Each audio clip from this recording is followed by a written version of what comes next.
ada 2 orang di ladang, yang seorang akan dibawa dan yang lain akan ditinggalkan. Ini ayatnya pendeta. Semua yang dibawa, ya, baik yang sedang tidur, yang sedang di ladang, yang sedang menggilang, dibawa tinggal apa? Tinggal pakaiannya. Ada juga orang-orang lain yang nggak dibawa, ya mereka yang ditinggalkan. Oke? Nah, pertanyaannya, apakah ayat-ayat ini poin penting sekali ya, apakah ayat-ayat ini menyokong pengangkatan rahasia, secret rapture? Nah, dari pelajaran kita katakan bahwa, seperti saya sudah bahas juga tadi malam, kedatangannya itu adalah satu kedatangan yang apa ya? Yang megah, yang sangat-sangat megah. Tidak ada yang dirahasiakan pada saat dia datang, atau dia pada saat dia ingin membawa umat-umatnya yang sudah berjuang, yang sudah umat-umatnya yang sudah begitu hebat mengalami penderitaan dalam dunia ini. Lalu kemudian pada saat kedatangannya dia cuma ambil secara rahasia, secara diam-diam. Waduh, tidak ada kemegahannya ya. Tapi pelajaran kita katakan bahwa ajaran yang menyatakan tentang secret rapture, ya, ini tambahan pelajaran kita ya. Secret rapture itu bukan ajaran Alkitabiah, saudara ya. Di mana orang tiba-tiba diangkat, yang tertinggal hanya baju mereka itu berdasarkan apa? Ini film-film sudah banyak ya. Ada film Left Behind ini ya. Tapi kalau Anda baca film-film semua ini menyatakan apa? Bahwa ide mereka itu dari apa? Dari buku. Bukunya siapa? Buku yang ditulis oleh Tim LaHaye dan Jerry Jenkins. Buku yang ditulis tahun 1995 itu ada sampai itu berapa buku ya dalam satu seri. Sampai tahun 2007 itu ya. Itu dimulaikan ceritanya itu dimulaikan bukan dari dalam Alkitab tapi dari novel ini, saudara ya. Dikatakan apa dalam novel tersebut dimulaikan? Suatu waktu di masa depan. Dalam satu pesawat Boeing 747. Nah ini saja sudah salah ya. Kenapa saya katakan salah? Karena Boeing 747 itu sudah tidak lagi diproduksi, saudara ya. Saat ini sudah di ground semua. Tidak ada lagi Boeing 747 yang kita bisa naiki. Yang kita bisa naiki ya. Saya tidak tahu, saya tidak bisa lihat lagi karena saya tahu itu sudah diberhentikan. Tapi inilah, dalam novelnya dikatakan apa? Dalam suatu waktu di masa depan, dalam satu pesawat Boeing 747 yang menuju London Heathrow, saat sebagian besar penumpang sedang tidur atau hampir tertidur, tiba-tiba hampir separuh penumpang itu menghilang. Yang tersisa itu kemudian berteriak ketika mereka menyadari teman duduk mereka hilang, meninggalkan hanya pakaian mereka. Penumpangnya yang tersisa ada yang menangis, berteriak, melompat dari tempat duduk mereka. Orang tua dengan panik mencari anak-anak mereka, tetapi semua anak telah menghilang di tengah penerbangan. Ya, di tengah penerbangan. Nah, menurut buku ini Tim LaHaye katakan, yang hilang itu masuk ke surga. Yang ditinggalkan itu adalah mereka memiliki apa? Memiliki kesempatan kedua supaya nanti suatu waktu ya juga bisa masuk surga seperti yang tiba-tiba hilang ya. Nah, kemudian setelah novel ini kenapa dia bisa Tim LaHaye dengan Jerry Jenkins ini dia berdasarkan satu teologi ya yang dikenal dengan apa? Dispensasionalisme dengan kata lain ya, dispensasionalisme ya. Jadi ini didasarkan pada teori apa? Dispensasionalisme itu bahwa 7 tahun sebelum kedatangan Kristus yang kedua kali, orang-orang Kristen yang setia akan diangkat ke surga secara rahasia, secret rapture ya. Kenapa tepatnya 7 tahun ya? Karena dispensasionalisme atau nama lainnya adalah futurisme menginterpretasikan semua nubuatan Alkitab itu bukan sesuatu yang sudah terjadi atau yang sedang terjadi, tapi semuanya itu nantinya akan terjadi. Jadi nubuatan 70 tahun yang kepada kesempatan yang diberikan kepada orang Yahudi dalam Daniel 70 minggu maksud saya, dalam Daniel 9 dan 24 itu bagi mereka itu bukan kesempatan bagi orang Yahudi dan apa? Dan 1 minggu terakhir itu yaitu di mana di tengah-tengahnya Yesus mati, itu adalah nubuatan tentang apa? Tentang Yesus yang sudah terjadi, tapi bagi dispensasionalisme atau futurisme itu nanti akan terjadi. Itu terjadi yaitu 7 tahun sebelum kerajaan 1000 tahun. Jadi bagi mereka kerajaan 1000 tahun itu nanti terjadi di dalam dunia ini ya. Bukan kita Wahyu 20 itu bukan terjadi kita diangkat ke surga dan 1000 tahun di surga seperti apa yang Alkitab ajarkan. Tapi 1000 tahun itu nanti kembali di mana? Kembali dalam dunia ini. Tapi sebelum 1000 tahun, sebelum kerajaan 1000 tahun ada 7 tahun. Dan sebelum 7 tahun sebelum menjelang kedatangan Yesus itu 7 tahun itu sudah ada yang mulai diangkat-angkat secara secret, dengan kata lain. Sampai kemudian pada saat itu mereka dibawa kembali turun, lalu kemudian mereka bersama-sama Yesus memerintah selama 1000 tahun di dunia. Ya. Itulah andalan teori ini, bahwa minggu terakhir dari 70 minggu nubuatan Daniel 9:24 itu masih ada di depan. Ini berdasarkan apa? Paham dispensasionalisme yang diyakini pertama-tama oleh John Nelson Darby ya di tahun 1800-an ya.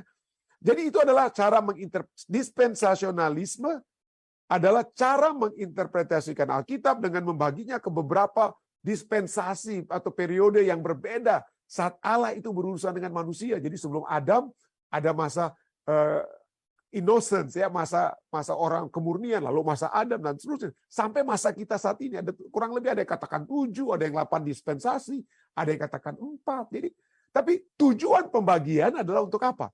Untuk melihat bagaimana Allah merencanakan keselamatan manusia di setiap dispensasi. Apa yang berhubungan dengan Israel, apa yang berhubungan dengan gereja, dan seperti apa pada akhir zaman. Jadi dispensasionalisme katakan apa? Wah, itu cara Allah berhubungan nanti kerajaan 1000 tahun itu apa? Terjadi dalam dunia. Ya, dan itu di pick up, diambil oleh Left Behind, penulis novel ini. Jadi 7 tahun terakhir itulah Tuhan mulai angkat satu-satu pengangkatan rahasia. Tetapi sekali lagi, di secret rapture ini, ya pengangkatan rahasia ini tidak alkitabiah. Kenapa? Kebenaran Alkitabiah menyatakan yang kita sudah pelajari bahwa kedatangan Yesus itu tidak dirahasiakan. Sudah dinyatakan dalam nubuatan-nubuatan Alkitab dan digambarkan secara mendetail apa yang akan terjadi pada saat Yesus datang. Dan kalau kita membaca, Yesus akan datang tidak diam-diam. Ya. Dia tidak malu-malu untuk datang ke dalam dunia ini. Dia tidak malu-malu mau ambil orang-orang atau ambil satu-satu orang-orang yang mau masukkan dalam kerajaannya. Tidak. Apa yang dikatakan oleh Alkitab? Mari kita mulai dengan Kisah Rasul ayat 1, Kisah Para Rasul 1 ayat 10-11 ya. Pada saat Yesus naik ke surga ya, murid-muridnya sedang menatap ke langit waktu Yesus naik. Ya, tiba-tiba berdirilah 2 orang yang berpakaian putih dekat mereka dan berkata kepada mereka, "Hai orang-orang Galilea, mengapakah kamu berdiri melihat ke langit?" Yesus ini, Yesus yang nyata ini ya, Yesus yang terangkat ke surga meninggalkan kamu, Yesus yang sama yang kamu tahu ini akan datang kembali dengan cara yang sama. Dia naik dan dia apa? Dia turun gitu lah ya. Dia akan datang kembali dengan cara yang sama. Seperti kamu melihat dia naik ke surga, kamu juga dengan kata lain akan melihat dia turun dari apa? Turun dari surga, turun dari surga. Jadi Yesus yang naik dilihat, Yesus yang datang juga apa? Terlihat. Wahyu 1 ayat 7 kita sudah lihat. Lihatlah ia datang dengan awan-awan dan beberapa mata akan melihat dia. Bukan itu yang firman Tuhan katakan, ya, bukan beberapa mata. Setiap mata. Setiap mata. Siapa yang akan melihat? Semua akan melihat. Setiap mata akan melihat dia saat ia datang di awan-awan. Jadi tidak rahasia-rahasia. Kita sudah pelajari bagaimana kedatangannya itu yang terlihat ya, itu terlihat setiap mata ya. Matius 24 ayat 30 ya. Pada saat anak manusia datang, orang-orang akan apa? Meratap dan mereka akan melihat anak manusia itu datang di awan-awan di langit dengan segala kekuasaan dan kemuliaannya. Semua akan lihat. Semua akan lihat, kita sudah belajar. Kita sudah pelajari juga tadi malam. Dia juga akan terdengar dengan berbagai bunyi. 1 Tesalonika 4 ayat 16 kita sudah baca, terdengar ya. Matius juga berbicara, Matius 24 ayat 31, dia akan datang, malaikat-malaikatnya akan meniup sangkakala yang dahsyat bunyinya. Dahsyat bunyinya. Jadi tidak diam-diam. Dia tidak mengangkat umat-umatnya itu secara diam-diam. Tidak. Ya, 1 Tesalonika kita sudah pelajari, kemudian umat-umat yang sudah dibangkitkan dan yang masih hidup itu diangkat bersama-sama. Bersama-sama untuk ketemu dengan Yesus. Jadi kedatangan Yesus itu adalah peristiwa klimaks, peristiwa hebat yang terakhir, yang kedahsyatannya itu tidak dapat disembunyikan. Tidak dapat disembunyikan. Matius 24 ayat 27 ya. Sama seperti kilat memancar dari sebelah timur dan melontarkan cahayanya sampai ke barat, demikianlah pula lah kelak kedatangan Anak Manusia. Begitu hebat. Begitu hebat kedatangannya. 1 Korintus 15 ayat 50 kita sudah baca tadi ya. Nafiri akan berbunyi, orang mati akan dibangkitkan dalam keadaan yang tidak dapat binasa, dan kita semua apa? Kita semua diubah. Kedatangannya itu tidak apa? Diam-diam. Itulah sebabnya Mazmur di Perjanjian Lama katakan, Mazmur 50 ayat 3, Allah kita datang dan tidak akan berdiam diri. Saat dia datang, kalau kita lihat, dia datang, dia tidak pernah diam-diam dengan kata lain. Dia menyatakan atau kemuliaannya itu apa? Terpancar ya. Our God comes, He does not keep silence. He does not keep silence.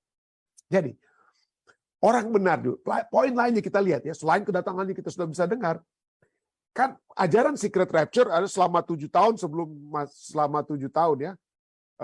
Selama 7 tahun itu sebelum kedatangan Yesus, 7 tahun sebelum kedatangan Yesus, dan sebelum dimulaikan kerajaan 1000 tahun, itu menurut dispensationalism yang digabungkan juga dengan secret rapture ya. Orang-orang itu ada yang apa? Ada yang diangkat, ada yang tertinggal ya. Ya. Ada yang tertinggal, tetapi itu bukan ajaran Alkitab ya. Dengan kata lain, apa yang diajarkan Alkitab? Alkitab ajarkan bahwa orang yang benar, orang yang selamat, bahkan orang yang tidak benar, tidak selamat, itu tidak dipisahkan secara rahasia. Tidak ada yang diangkat, tidak ada yang ditinggalkan. Semua sama-sama akan berada di satu tempat, dengan kata lain ya. Tidak dipisahkan secara rahasia, tetapi akan bersama hingga kedatangan Yesus. Tidak ada yang tidak akan apa ya? Tidak ada yang lebih dahulu diangkat-angkat ke surga. Tidak ada. Pada saat Yesus membuat perumpamaan lalang di antara gandum ya. Itu berbicara tentang kedatangannya nanti ya. Dikatakan apa dalam Matius 13 ayat 30? Pada saat lalang dan gandum itu tumbuh bersama-sama di ladang, bukan ditanam oleh si jahat yang menaburkan lalang di gandum itu. Lalu kemudian kesimpulannya apa? Pada saat hamba-hamba itu datang pada sang tuan pemilik tanah itu, gimana nih, apa yang kita harus buat dengan lalang ini yang tumbuh di antara gandum? Apa jawab sang tuan? Matius 13:30 dikatakan, biarkanlah keduanya tumbuh bersama sampai waktu menuai. Sampai waktu menuai. Pada waktu itu aku akan berkata kepada para penuai, kumpulkanlah dahulu lalang itu dan ikatlah berkas-berkas untuk dibakar. Jadi, yang pertama dikumpulkan apa? Kalau kita mau secara spesifik kepada secret rapture, justru yang dikumpulkan dulu kalau menurut secret rapture itu adalah orang yang benar, yang diangkat-angkat ke surga. Tapi ayat ini kata, kumpulkanlah dahulu lalang itu pada saat yang bersamaan ya, ikatlah berkas untuk dibakar, kemudian kumpulkanlah gandum itu ke dalam lumbungku. Ya, satu proses yang sama. Jadi salah itu ajaran secret rapture ya. Dan janji ini terjadi pada saat apa? Pada waktu menuai, pada kebangkitan, pada akhir zaman, dengan kata lain ya. Jika kita sudah mati sebelum Yesus datang. Yohanes 6 ayat 40 katakan apa? Sebab inilah kehendak Bapakku, yaitu supaya setiap orang yang melihat anak dan yang percaya kepadanya beroleh hidup yang kekal, dan supaya aku membangkitkannya pada akhir zaman. Pada akhir zaman. Kalau kita lihat secret rapture punya teori, itu 7 tahun sebelum akhir zaman. Ya, kebangkitan apa yang diangkat-angkat itu 7 tahun sebelum akhir zaman. Jadi Alkitab firman dalam Yohanes 6 ayat 40 itu jadi tidak tepat dengan adanya ide secret rapture ya. Kenapa? Karena itu baru dibangkitkan itu atau dikumpulkan itu pada apa ya? Pada akhir zaman.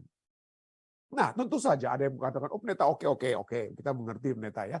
Tapi bagaimana itu pendeta dengan ayat-ayat seperti Matius 24 ayat 36 ya. Matius 24 ayat 36 ya. Tetapi tentang hari dan saat tidak seorang pun yang tahu. Malaikat-malaikat di surga tidak, anak pun tidak, hanya Bapa sendiri. Ini kan artinya ini rahasia pendeta ya. Ini rahasia, tidak ada yang tahu ya. Tidak ada. Oh, Matius juga bicara Matius 24 ayat 42 sampai 43 juga pendeta bisa baca. Mungkin Anda katakan demikian ya.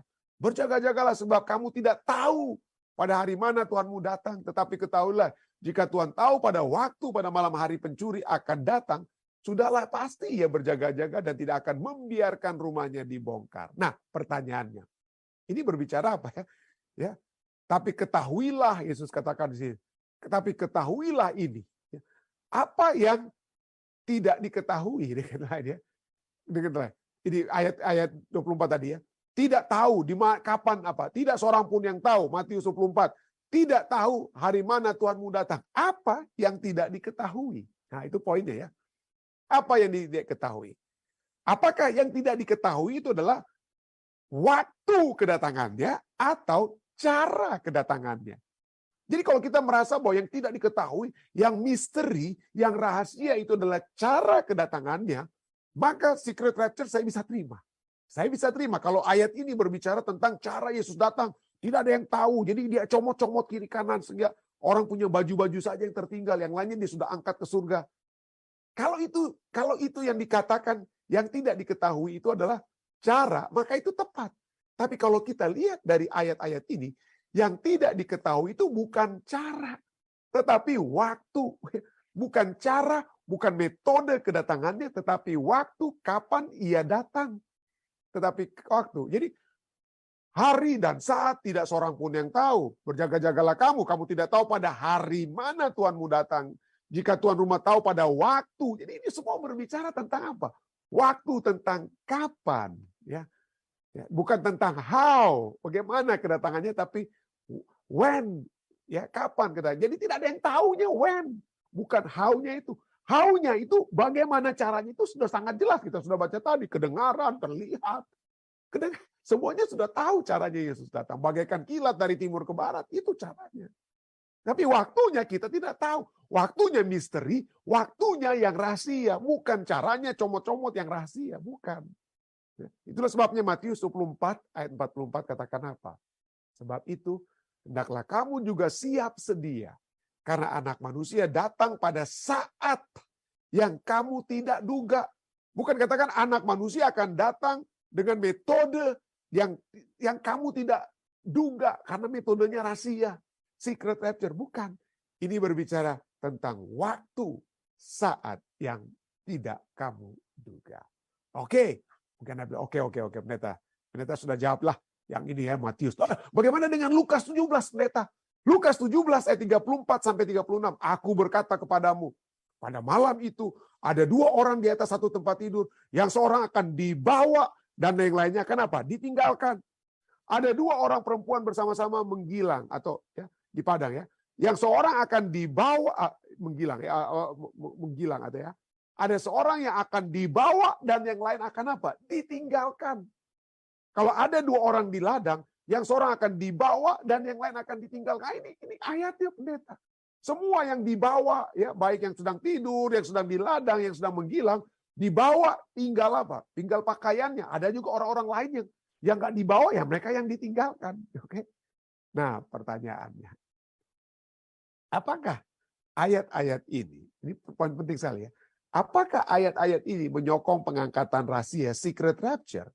Apakah ayat-ayat ini menyatakan yang ditinggalkan itu dibiarkan hidup atau mati? Ya, jadi pada saat Lukas 17 ayat 34-36 berbicara ada yang dibawa, ada yang ditinggalkan. Yang ditinggalkan itu kalau menurut secret rapture itu memiliki kesempatan kedua untuk memperbaiki hidup mereka supaya mereka juga diangkat-angkat nantinya.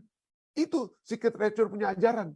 Tapi apakah ayat ini mengatakan yang ditinggalkan itu hidup terus sampai kesempatan mereka untuk bertobat, berubah itu sehingga mereka bisa diangkat juga kemudian? Apakah itu yang merupakan konteks ayat Alkitab? Jadi ada yang dibawa, ada yang ditinggalkan. Yang ditinggalkan ini hidup atau mati? Itu pertanyaannya. Ya. Mari kita jawab dari mana? Ya, dari apa yang dinyatakan di dalam konteks ayat ini. Nah, kalau kita membaca ini Lukas 17 yang kita sudah baca 34 sampai 36 itu dari Lukas 17 ayat 20 sampai 37. Kalau Anda buka Alkitab Anda, ada judul di atas perikop ini. Apa judulnya? Kedatangan kerajaan Allah. Kedatangan kerajaan Allah. Oke. Jadi, apa gambaran daripada kedatangan kerajaan Allah yang dihubungkan dengan orang yang dibawa dan orang yang ditinggalkan? Apakah yang ditinggalkan hidup atau mati? Mari kita lihat konteksnya itu merujuk kepada apa? Apa yang terjadi yang dinyatakan dalam Lukas 17 ini. Oke, mari kita baca Lukas 17 ayat 26 dan 27. Ini konteks yang pertama. Dan sama seperti terjadi pada zaman Nuh. Demikian pula lah halnya kelak pada hari-hari Anak Manusia. Ayat 27. Mereka makan dan minum, mereka kawin dan dikawinkan sampai kepada hari Nuh masuk ke dalam bahtera, lalu datanglah air bah dan membinasakan mereka semua. Aduh, siapa yang dibawa di sini? Siapa yang dibawa diselamatkan, ya masuk ke dalam bahtera. Hanya Nuh, istrinya, ketiga anak laki-lakinya dan istri mereka. Hanya 8 orang yang dibawa. Yang ditinggalkan itu hidup terus mereka atau mati. Ayat ini katakan yang di luar itu, yang tadinya pikir nggak ada artinya lah masuk ke dalam bahtera, mereka tetap aja makan, minum, kawin, dikawinkan. Life goes on. Ya. Mereka tidak bersiap-siap untuk masuk. Apa yang terjadi dengan mereka?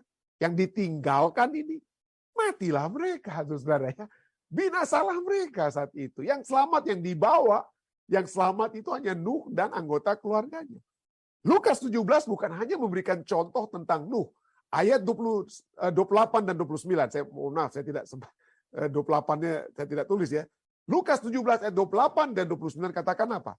Demikian juga seperti yang terjadi, bukan hanya seperti zaman Nuh, demikian juga seperti yang terjadi di zaman Lot. Mereka makan dan minum, mereka membeli dan menjual, mereka menanam dan membangun.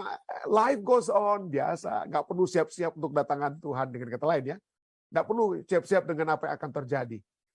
Tetapi pada hari Lot pergi keluar dari Sodom, turunlah hujan api dan hujan belerang dari langit, membinasakan mereka semua. Ya. Di zaman Nuh ada yang diangkat, ada yang ditinggalkan. Di zaman Lot ada yang pergi keluar, ada yang tidak pergi keluar, tetap tinggal dalam kota Sodom dan Gomora. Apa yang terjadi dengan mereka yang ditinggalkan? Matilah mereka. Secret rapture katakan apa? Wah, enggak. Ada kesempatan kedua mereka. Ya, harusnya makanya hidup mereka harus buat baik-baik. Kalau Anda nonton film-filmnya, Anda harus hidup baik-baik supaya Anda juga nanti diangkat. Kalau sudah baik, diangkat. Tidak, ini tidak berbicara tentang kesempatan kedua atau apa. Tidak berbicara tentang secret rapture, saudara. Jangan baca Alkitab itu Anda sesuaikan dengan novel. Jangan sesuaikan dengan novel. Alkitab saat ini berbicara tentang 2 kelompok. Kelompok yang selamat, yang dibawa, yang tidak binasa, dan kelompok yang tidak selamat, kelompok yang ditinggalkan, bukan yang diangkat ya, bukan yang dibawa. Dan tidak selamat ini yang ditinggalkan itulah mereka itu binasa, mereka tidak hidup terus sampai mereka bisa apa? Masuk kembali ke dalam bahtera atau keluar dari dalam kota yang terbakar. Tidak demikian. Jadi itulah, kita baca, aku berkata kepadamu, pada malam itu ada 2 orang di atas satu tempat tidur, yang seorang akan dibawa, seorang yang selamat. Mereka adalah kelompok yang siap sedia. Dan yang lain yang tidak siap sedia, yang tidak selamat itu ditinggalkan. Apa akibatnya? Seperti di zaman Nuh, seperti zaman Lot, matilah mereka. Ada 2 orang perempuan bersama-sama menggilang. Yang seorang dibawa dan yang lain akan apa? Ditinggalkan, mati yang ditinggalkan. Kalau ada 2 orang di ladang, yang seorang akan dibawa dan yang akan ditinggalkan. Yang dibawa selamat, yang ditinggalkan, matilah mereka. Jadi poinnya, konteks ini mengajarkan atau meminta kita untuk apa? Mengambil pilihan. Adakah kita itu siap kerajaan dalam menantikan kedatangan Yesus? Adakah kita siap sehingga kita bisa dibawa, sehingga kita bisa apa? Diselamatkan. Atau kita pikir, makan minum santai-santai aja lah ya, mumpung masih hidup dalam dunia ini, oke lah. Mari kita nikmati hidup dulu, saudara. Ya, makan, minum, kawin dan dikawin. Itu bukan berbicara tentang orang yang gelojo dan lain sebagainya. Tidak, ini berbicara orang yang tidak sadar bahwa mereka harus bersiap. Mereka harus selalu memiliki satu hubungan dengan Tuhan. Jadi itu poinnya ya. 2 kelompok tersebut. Jadi Lukas 17 ayat 34 sampai 36 tidak berbicara tentang cara atau metode Yesus datang untuk apa? Yang satu diangkat, yang satu ditinggalkan. Jangan baca Alkitab hanya 1-2 ayat, tapi hubungkan dengan ayat-ayat sebelumnya. Lukas 17 itu berbicara tentang kedatangan kerajaan Tuhan yang seperti siapa? Seperti di zaman Nuh dan seperti di zaman Lot, ada yang tidak siap, ada yang siap selamat, yang tidak siap binasa mereka. Itu bukan berbicara tentang cara untuk angkat-angkat orang. Jadi, jelas ya, cara kedatangan Yesus dalam perikop ini ya jelas ya, tidak perlu diragukan. Apa itu? Kenapa? Karena tertulis dalam Lukas 17 ayat 24 ya. Kita lihat. Ini perikop ini adalah dari Lukas 17 ayat 20 sampai 37 ya, yang tentang Nuh, Lot, semua itu dengan apa yang kita baca yang dibawa ditinggalkan ini, semuanya itu satu bagian. Nah, di dalam bagian ini cara kedatangan Yesus dalam itu sangat-sangat jelas. Kenapa? Lukas 17 ayat 24 katakan, Sebab sama seperti kilat memancar dari ujung langit yang satu ke ujung langit yang lain. Demikianlah pulanya kelak halnya Anak Manusia pada hari kedatangannya. Yesus tidak akan mengangkat Anda diam-diam, ya, tapi dia ingin memuliakan kita. Dia datang dengan kemuliaan, dia ingin memuliakan kita. Bagaimana kita dimuliakan? Dengan kematian-kematian yang apa? Diakhiri, yang berakhir.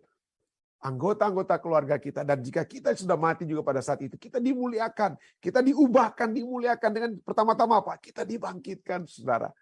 Kita dibangkitkan. Dia tidak diam-diam. Dia tidak diam-diam. Dia datang dengan kemuliaan untuk membawa kita masuk ke dalam kerajaannya. Dia ingin kita selamat, saudara. Dia ingin kita selamat. Itu selalu menjadi satu tema utama Yesus, ya. Dia mati supaya kita selamat. Dan pada saat ini dikatakan dalam Yohanes 14 ayat 1-3 apa? Jangan gelisah. Percayalah kepada Allah. Percayalah juga kepadaku. Di rumah Bapakku banyak tempat tinggal. Jika tidak demikian, tentu aku mengatakannya kepadamu. Sebab aku pergi ke situ untuk menyediakan tempat bagimu. Dan apabila aku telah pergi ke situ dan telah menyediakan tempat bagimu, aku akan datang kembali dan membawa kamu ke tempatku. Kamu yang masih hidup saat aku datang, bahkan kamu yang sudah mati pada saat aku datang, kamu akan dibangkitkan. Aku akan datang kembali dan membawa kamu ke tempatku. Saat ini, dengan kata lain ya, bahasa itu. Saat ini Yesus sedang menyediakan tempat tersebut. Jadi tidak ada yang lebih mendahului kita untuk berada di tempat tersebut. Belum. Ya, jangan kita katakan, aduh, terima kasih ada ya, saudara saya meninggal ini sudah senang bersama-sama dengan Tuhan dalam kerajaan surga. Ya, belum saudara, belum. Ya, kenapa? Dia sedang menyediakan tempat. Dia akan datang kembali supaya membawa kita ke tempatnya, supaya di tempat di mana aku berada, Yesus katakan, kamu pun apa? Kamu pun akan berada. Saudara dan saya berada. Marilah kita melihat, ya, kita seperti pelajaran kita sudah katakan, kita tidak perlu berpikir, aduh saya maunya langsung masuk kerajaan surga. Tidak, saudara. Kalau kita meninggal sekalipun, kalau kita harus tutup mata, ya kita tidak tahu artinya kerugian kalau kita tidak langsung ke surga. Kenapa? Karena kita semua tetap akan mengalami kemuliaan yang sama pada saat dia datang. Kita tidak sadar, kita sudah apa? Buka mata, kita melihat dia di awan-awan. Bersama-sama dengan umat manusia lainnya yang percaya, yang masih hidup. Kita akan naik di angkasa bersama-sama dengan saudara kita yang lainnya, bertemu dengan Yesus untuk kemudian masuk ke dalam tempat yang dia sudah sediakan. Inilah pelajaran kita pada saat ini, kiranya ini dapat menjadi kekuatan bagi kita. Semua saya bawa ini dalam nama Yesus. Amin. Baik, saudara sekalian, terima kasih. Ada yang lainnya mau bertanya tentang secret rapture ini? Oke. Jika tidak ada, mungkin dari live stream, Dek. Ada pertanyaan yang saya sendiri belum dapat jawab yang tepat. Oh. Yaitulah mengenai kematian mereka yang binasa pada zaman Nuh. Demikian pula dengan Sodom dan Gomora. Apakah mereka juga nanti akan mendapatkan waktu dibangkitkan kedatangan Yesus bersama dengan Yerusalem baru dan umat Tuhan? Yerusalem baru turun dan api dari surga turun. Apakah mereka juga akhirnya terbakar lagi atau sudah tidak perlu karena sudah binasa? Semua, ya terima kasih dia. Semua manusia yang sudah mati sekalipun ya, yang benar akan dibangkitkan pada kedatangan Yesus yang kedua kali, ya. Itulah kebangkitan untuk kehidupan kekal, dan juga ada kebangkitan lainnya, itu kebangkitan untuk kebinasaan yang kekal. Dan kebinasaan yang kekal itu terjadi setelah kerajaan 1000 tahun, ya, setelah kerajaan 1000 tahun ya, pada saat surga turun, kerajaan surga turun dari surga ya, Yerusalem baru itu turun ke dalam dunia ini. Semua orang-orang yang dari sejak Adam sampai kedatangan Yesus yang kedua kali, orang-orang yang jahat yang tidak akan masuk dalam kerajaan surga, itu akan bangkit kembali. Mereka semua akan bangkit kembali. Dan kemudian pada saat mereka mencoba untuk, kalau kita membaca Wahyu pasal 21, ya, mereka mencoba untuk menyerang kota Allah. Disitulah api akan membakar mereka. Sehingga kematian mereka itu bukan kematian yang dibakar selama-lamanya, tapi kematian yang penuh. habislah mereka sama sekali tidak berbekas. Jadi itu semua akan dibangkitkan pada kedatangan Yesus yang ketiga, dengan kata lain, kedatangan Yesus yang ketiga setelah kerajaan 1000 tahun. Terima kasih. Ya, Bapak Gibson, silakan Pak Gibson. Iya, persis seperti pertanyaan Opa tadi, saya hanya menambahkan betapa jahatnya hanya ulah satu orang Lucifer untuk kita semua manusia, sebanyak itu yang akan dirugikan, artinya mati sia-sia. Yang jelas kita tahu bahwasanya semuanya perbuatan dosa yang digoda oleh si iblis. Mungkin kita sebagai manusia tidak mampu untuk atau pertanyaan saya langsung bahwasanya si iblis ini, Lucifer ini adalah seorang malaikat. Adakah manusia yang mampu melebihi dari malaikat sehingga tidak tergoda? Itu, Ya, Pak. ada Pak Gibson ya. Manusia cuma manusia yang tidak tergoda itu Yesus Kristus ya. Pada saat dia datang ke dunia ini tentu saja dia sebagai anak Allah, tetapi pada saat itu kealahannya itu tidak menjadi bahagiannya. Dia adalah anak manusia, dia disebutkan sebagai anak manusia dan dia dicobai seperti kita dan dia tidak berdosa. Dia bisa mengalahkan iblis ya, ditawarkan pada saat di padang gurun, dia ditawarkan pencobaan ini dan itu, tetapi dia tidak dia tidak berdosa. Jadi kita memiliki ya contoh kita itu dari siapa ya? Yesus Kristus, dan dengan kekuatan yang sama kita sebenarnya dapat miliki. Ada kalanya ya, tentu saja ya. Pada saat kita memiliki satu hubungan yang dekat dengan Tuhan. Seringkali tentu saja ada banyak pencobaan-pencobaan yang datang pada kita, tetapi semakin kita dekat dengan Tuhan, maka semakin kita tidak tertarik dengan penggodaan tersebut ya. Seperti pada saat kalau Anda sangat mencintai pacar Anda ya, kemudian jadi istri Anda, atau sangat mencintai istri Anda, maka apapun penggodaan yang datang, kalau Anda memang mendasarkan atas cinta kita kepada pasangan kita, maka kita tidak akan kita tidak akan tergoda dengan hal-hal lainnya. Dan inilah sebabnya, bukan hanya cinta kita kepada Tuhan yang akan memberikan kekuatan kepada kita, tetapi kita dapat meminta kuasa surga untuk dapat mengalahkan pencobaan-pencobaan tersebut. Ya. Kuasa Tuhan memberikan kuasanya supaya kita dapat mengalahkan pencobaan. Kalau itu pertanyaannya mudah-mudahan telah dijawab Pak Gibson. Pendeta, tentu Ferni ada Ya, pertanyaan. silakan Tante Ferni. Saya pernah dengar bahwa yang menikam Tuhan Yesus itu juga akan ikut dibangkitkan. Walaupun itu kan penjahat. Tapi memang sengaja mau dibangkitkan. Jadi supaya dia melihat kedatangan Tuhan. Betul Apa sekali. benar itu? Betul. Jadi pada saat Yesus datang di kali yang kedua, pada saat Yesus datang ya di kali yang kedua, yang ada di depan kita ini ya, akan ada kebangkitan khusus. Jadi saya katakan tadi orang-orang yang jahat itu hanya akan bangkit pada kebangkitan Yesus yang ketiga setelah kerajaan 1000 tahun ya. Tetapi pada saat Yesus datang di kali yang kedua, selain orang-orang benar yang akan masuk ke dalam kerajaan surga di permulaan di awal menjelang kerajaan 1000 tahun ya, akan ada kebangkitan khusus, yaitu orang yang telah membunuh Yesus. Prajurit-prajurit Romawi ini yang telah membunuh Yesus, mereka akan memiliki kesempatan melihat, aduh ini dia orang yang telah kita bunuh, ya, yang telah kita bunuh. Jadi ada kebangkitan istimewa namanya, tapi itu bukan satu hal yang khusus, maksudnya bukan hal yang umum untuk semua orang yang sudah jahat yang mati, bangkit, lalu nanti mati lagi, bangkit lagi pada saat setelah kerajaan 1000 tahun. Tidak ya. Hanya mereka saja. Jadi Tante Ferni betul sekali. Betul sekali apa yang Tante Ferni tanya. Baik, ada lagi pertanyaan di sini dari Saudari Yana Tung ya. Bagaimana dengan anak kecil yang dibangkitkan? Anak-anak kecil yang dibangkitkan akan bertumbuh dalam kerajaan surga. Tentu saja kita lihat firman Tuhan, kita tidak lihat secara lebih mendetail selain katakan kita semua akan diubahkan ya. Anak-anak kecil yang mati ya di dalam Tuhan, dengan kata lain ya Tuhan tahu ya keberadaan mereka ya. Tuhan tahu apa yang dapat terjadi kepada mereka, dan yang pasti kita sudah lihat firman Tuhan katakan mereka juga akan dapat diubahkan. Apakah bagaimana mereka langsung menjadi dewasa atau apa, saya tidak tahu ya. Tapi kita semua akan apa? Diubahkan ya. Kita semua, saya tidak bisa bayangkan. Saya diubahkannya pada saat saya umur berapa?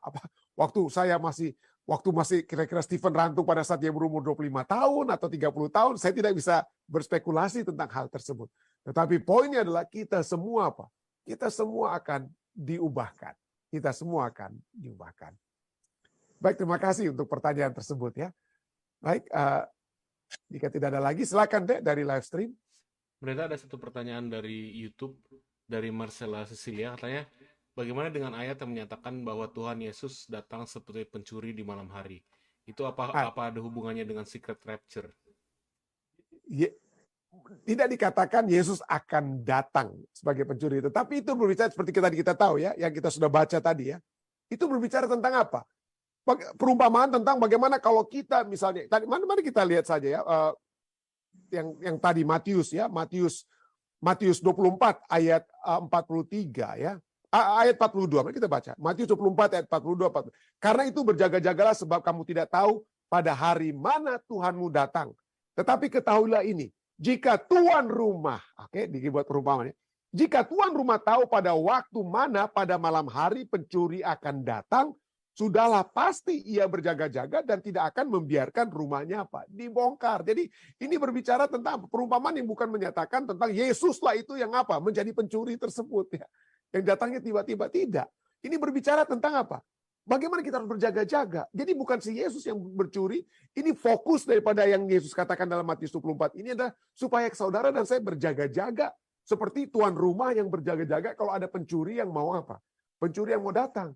Jadi ini bukan berbicara tentang cara atau metode kedatangan Yesus. Ini sekali lagi berbicara tentang kita tidak mengetahui waktu atau kapan ia datang. Jadi tidak ada seorang pun yang tahu, berarti tidak ada yang tahu waktunya itu kapan. Tetapi caranya dia datang, Alkitab sangat jelas. Kita semua akan melihat, kita akan mendengar. Ada nafiri yang dibunyikan, suara yang dahsyat. Wah, hebat sekali. Semua yang jelas dinyatakan tentang cara dia datang. Jadi tidak ada pencuri yang berteriak-teriak untuk masuk rumah Anda pada malam hari kalau dia mau mencuri ya. Tapi Yesus, dia pada saat dia datang sangat kedengaran, sangat dilihat, sangat dahsyat dan megah. Ya, jadi waktunya yang bagaikan pencuri. Waktunya ya kita tidak ketahui kapan, tetapi caranya kita sangat mengetahui. Ya, terima kasih untuk pertanyaan saudari Marcella tadi ya. Ya, baik.